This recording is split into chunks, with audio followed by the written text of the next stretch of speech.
सेरनिया गांव, जो एक घने जंगल के पास बसा हुआ था, अपनी रहस्यमयी और खौफनाक कहानियों के लिए मशहूर था। गांव के लोग सूरज ढलने के बाद घर से बाहर निकलने से डरते थे, क्योंकि रात होते ही वहां अजीबोगरीब घटनाएं घटती थीं। गांव के बीचों बीच एक पुराना और जर्जर हवेली थी, जिसे भूतिया हवेली कहा जाता था। इस हवेली की कहानी सुनकर किसी की भी रूह कांप उठती थी। कहते हैं कि कई साल पहले इस हवेली में एक अमीर जमींदार अपनी पत्नी और बच्चे के साथ रहता था। जमींदार बेहद निर्दयी और क्रूर था और अपने नौकरों पर अत्याचार करता था। एक रात नौकरों ने मिलकर जमींदार और उसके परिवार को मार डाला और हवेली को आग लगा दी। उस घटना के बाद से ही हवेली में अजीब घटनाएं होने लगीं। रात में हवेली से चीखें और रोने की आवाजें सुनाई देती थीं। लोग कहते थे कि हवेली में जमींदार और उसके परिवार की आत्माएं भटकती हैं।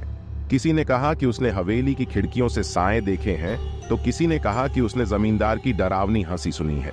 एक बार गांव के 5 दोस्तों ने इस रहस्य की सच्चाई का पता लगाने का फैसला किया। वे अरबाज, असरफ, सोहेब, दिलशाद और राहेबर थे। वे बहुत बहादुर और निडर थे और उन्हें यकीन था कि वे इस रहस्य को सुलझा लेंगे।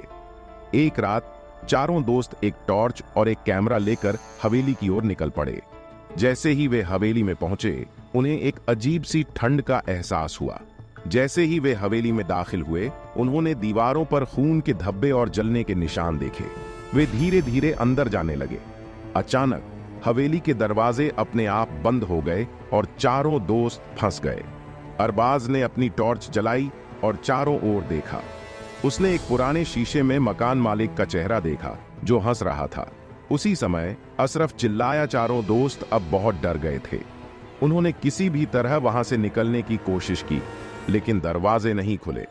तभी हवेली के अंदर एक भूतिया साया दिखाई दिया। साया धीरे धीरे उनकी ओर बढ़ने लगा।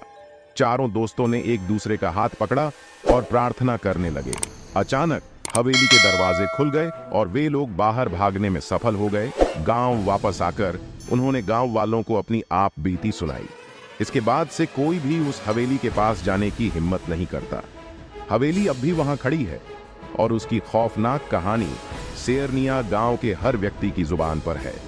सेरनिया गांव की यह कहानी हमें यह सिखाती है कि कुछ रहस्यों को रहस्य ही रहने देना चाहिए।